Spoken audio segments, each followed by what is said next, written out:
It's the name of a famous method. In this method, you set goals for yourself on a daily or weekly. You start to put cross to the days on which you have reached your goal. You make a chain with these crosses and you don't give up. You don't break that chain.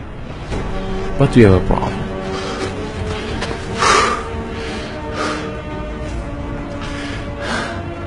Personal development specialists say that we should have goals.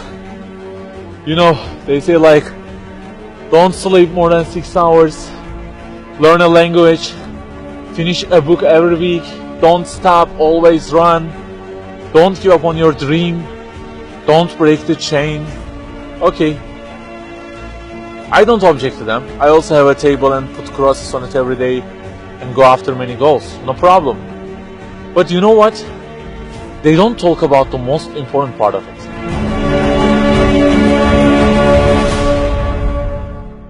Let me give you a simple mathematical example.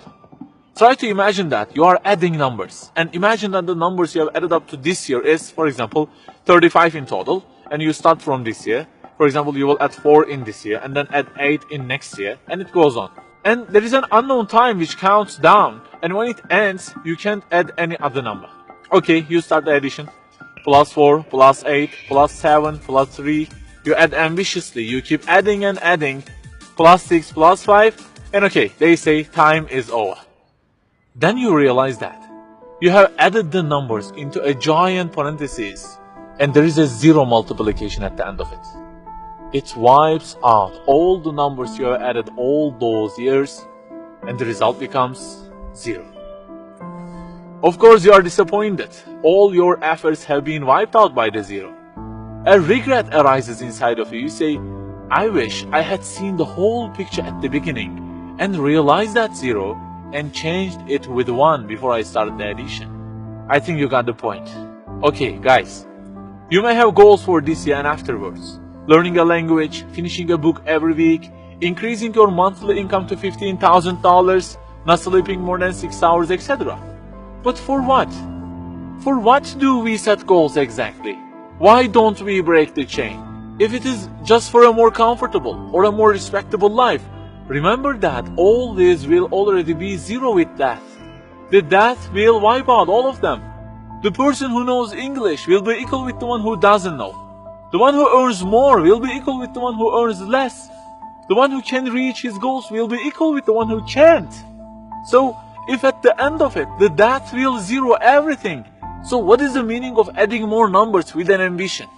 It just increases the degree of the disappointment that you will feel. So the logical thing is seeing the whole picture at the beginning. In this life journey, which will end in an unknown time, my first job must be to prevent death from being 0. Well, can I really prevent death from being 0? I mean, since everything will leave my hands and will be lost, is there any other way that would transform them into something eternal?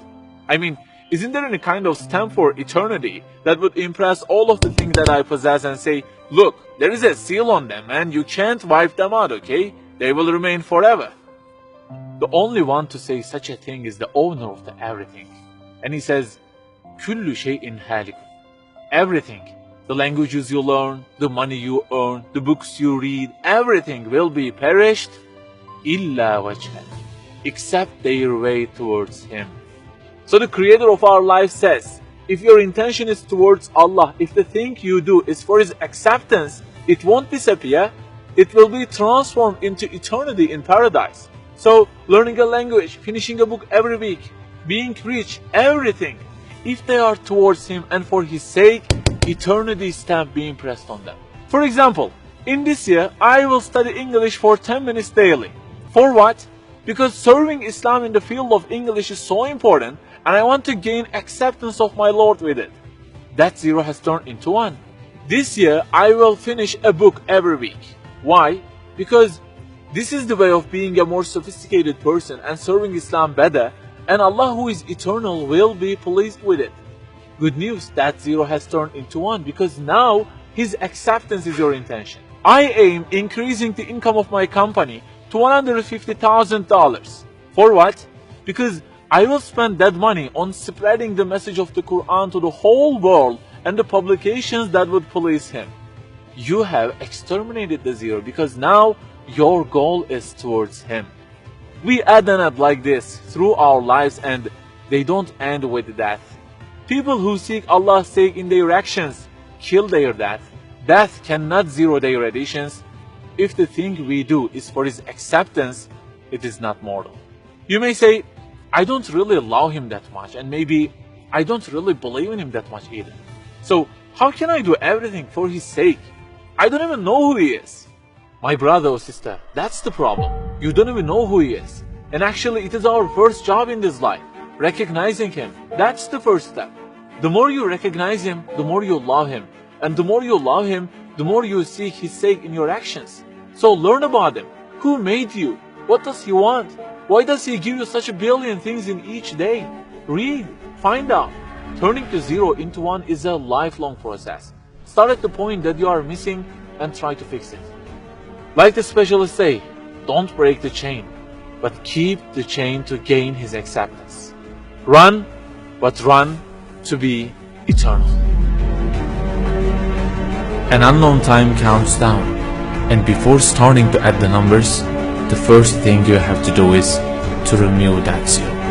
Otherwise, everything you added will be wiped out.